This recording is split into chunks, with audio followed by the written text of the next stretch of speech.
அனைவருக்கும் எனது அன்பு கலந்த வணக்கங்கள். நான் உங்கள் ஆஸ்ட்ரோ சின்னதுரை பிளிமிசை கூத்தூர் பெரம்பலூர் மாவட்டம். தர்ம கர்மாதிபதி யோகம், அதாவது ஒருவருடைய ஜாதகத்தில் நிறைய யோகங்கள் இருக்கிறது. அந்த வரிசையிலே தர்ம கர்மாதிபதி யோகம், ஒருவருடைய ஜாதகத்திலே தர்ம கர்மாதிபதி யோகம் இருக்கு என்பதற்கான ஜோதிட விதிகள் என்ன, அதற்கான கிரக நிலைகள் என்ன, எல்லாருக்கும் தெரியும். 9ஆம் அதிபதி 10ஆம் அதிபதி தொடர்பு தர்ம கர்மாதிபதி யோகம்னு. இது முதல் நிலையான தர்ம கர்மாதிபதி யோகம்.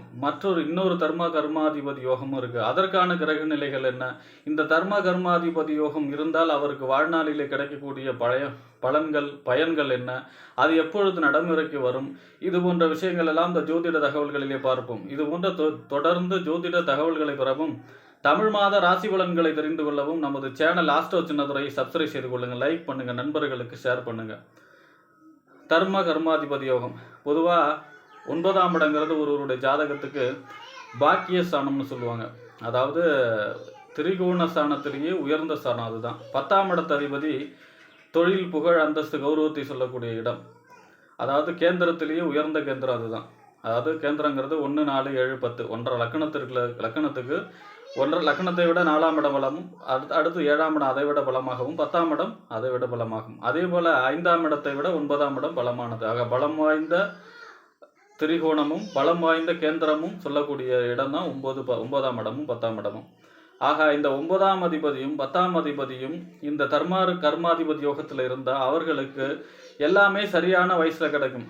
அவங்க நல்ல குடும்பத்தில் பிறந்திருப்பாங்க, நல்ல பெற்றோர்கள் கிடைச்சி அவங்க நல்ல கல்வியை கொடுத்துருப்பாங்க, நல்ல ஆசிரியர்கள் கிடைச்சிருப்பாங்க, கல்வியில் முதன்மை எடுத்து கரெக்டான சமயத்தில் வேலை கிடைச்சிருக்கும், கரெக்டான சமயத்தில் திருமணம் நடந்திருக்கும், திருமணம் நடந்தவுடன் நல்ல பிள்ளைகளை பெற்று அவர்கள் பெரிய கர்ம பாதிப்புகளை இல்லாமல், ஏன்னா 9ஆம் இடத்து அதிபதி சம்மந்தப்படுது இல்லையா, ஆக பெரிய கர்ம பாதிப்பு இல்லாமல், கர்ம வினைகளை பெருசாக கழிக்கலாமல் ஒரு நல்ல வாழ்க்கை பூமியில் வாழக்கூடிய அமைப்பு தரக்கூடியது தான் இந்த தர்ம கர்மாதிபதி யோகம்.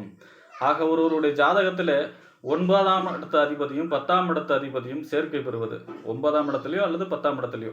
இப்போ 9ஆம் இடத்து அதிபதி போய் 10ஆம் இடத்து அதிபதி 10ல் இருந்து 9ஆம் இடத்து அதிபதி போய் அந்த 10ஆம் அதிபதியோடு சேர்வது, அல்லது 9ஆம் இடத்து அதிபதி 9லே இருந்து இந்த 10ஆம் இடத்து அதிபதி 9ஆம் இடத்துல இருப்பது, அல்லது மாறி இருப்பது. 9ஆம் இடத்து அதிபதி 10ஆம் இடத்திலும் 10ஆம் இடத்து அதிபதி 9ஆம் இடத்திலும் மாறி பரிவர்த்தனை பெற்றாலும் இந்த தர்ம கர்மாதிபதி யோகம் செயல்படும். அடுத்ததாக இந்த 9ஆம் இடத்து அதிபதிக்கு 10ஆம் இடத்து அதிபதி நேராக 7ஆம் இடத்துல இருக்கிறது. இப்போ லக்கணத்துக்கு 9ஆம் இடத்துக்கு நேராக 7ஆம் இடம்னா லக்கணத்துக்கு 3ஆம் இடம் வரும். ஆக அந்த 3ஆம் இடத்துல இருந்து நேராக ஒருத்தருக்கு ஒரு 7 சமசப்தம பார்வையாக பார்த்து கொள்வது, அல்லது 10ஆம் இடத்து அதிபதிக்கு 10ஆம் இடத்து அதிபதி 10ல் இருந்து இந்த 9ஆம் இடத்து அதிபதி அவருக்கு நேராக 7ஆம் இடம் 4ஆம் இடத்திலிருந்து நேராக சமசப்தமாக பார்த்துக்கிறது. இதுவும் தர்ம கர்மாதிபதி யோகம், முதல் தரமான யோகம். இந்த தர்ம கர்மாதிபதி யோகம் இருக்கப்பெற்றவர்கள் வாழ்விலே, அதாவது பெரிய கர்ம பாதிப்பு இல்லாமலும் சிரமங்களை இல்லாமலும் கரெக்டாக எல்லாமே நடக்கக்கூடிய அமைப்பில் இருக்கும். அதுக்கு இதனுடைய தசாபுத்தி, எந்த திசையாக இருந்தாலும் இதோட புத்தி வரும். இந்த தசாபுத்தியே அந்த கரெக்டான வயசில் வரும்போது கரெக்டாக செட்டில் பண்ணிவிட்டுரும். அடுத்ததாக மற்றொரு தர்ம கர்மாதிபதி யோகமும் இருக்குது. என்ன அப்படின்னா, இந்த 9ஆம் இடத்து அதிபதியும் 10ஆம் இடத்து அதிபதியும் 1ஆம் இடம், அதாவது லக்கணத்தில் இருக்கிற லக்கணம் 4ஆம் இடம் 5ஆம் இடம் அல்லது 7ஆம் இடம், இந்த அதிபதிகளோடு சேர்ந்து இருப்பது, அல்லது இந்த 9ஆம் 10ஆம் அதிபதிகள் இந்த லக்கணத்திலேயோ 4ஆம் இடத்துலையோ 5ஆம் இடத்துலையோ 7ஆம் இடத்துலையோ சென்று அமர்வது, இதுவும் இதனுடைய தசாபுத்திகளிலே தர்ம கர்மாதிபதி யோகத்தையே செய்யும். அடுத்ததாக ஒருவருடைய ஜாதகத்திலே லக்கணத்திற்கு 10ஆம் இடத்துக்கு 10ஆம் இடம் என்ன, 7ஆம் இடம். லக்கணத்திற்கு 9ஆம் இடத்திற்கு 9ஆம் இடம் என்ன, லக்கணத்திற்கு 9ஆம் இடத்திற்கு லக்கணத்துக்கு 9ஆம் இடம் பாக்கியஸ்தானம்.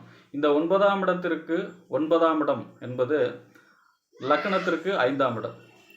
ஆக ஒருவருடைய ஜாதகத்திலே 5ஆம் இடம் 7ஆம் இடம், அடுத்ததாக இந்த 9ஆம் இடத்திற்கு 10ஆம் இடமாக வருவது என்ன அப்படின்னா லக்கணத்திற்கு 6ஆம் இடம். ஆக ஒருவருடைய ஜாதகத்திலே இந்த 5ஆம் இடம் 6ஆம் இடம் 7ஆம் இடம், இந்த 3 அதிபதிகளும் ஒருவருக்கொருவர் கேந்திரம் பெறுவது, அல்லது பரிவர்த்தனை 5ஆம் இடத்து அதிபதி 6ஆம் வீட்டிலையோ இல்லை 6ஆம் இடத்து 5ஆம் வீட்டிலையோ 7ஆம் இடத்து அதிபதி இவர்களோடு சேர்ந்து இருப்பதோ, இது போன்று ஒருவருக்கொருவர் பரிவர்த்தனை பெறுவது.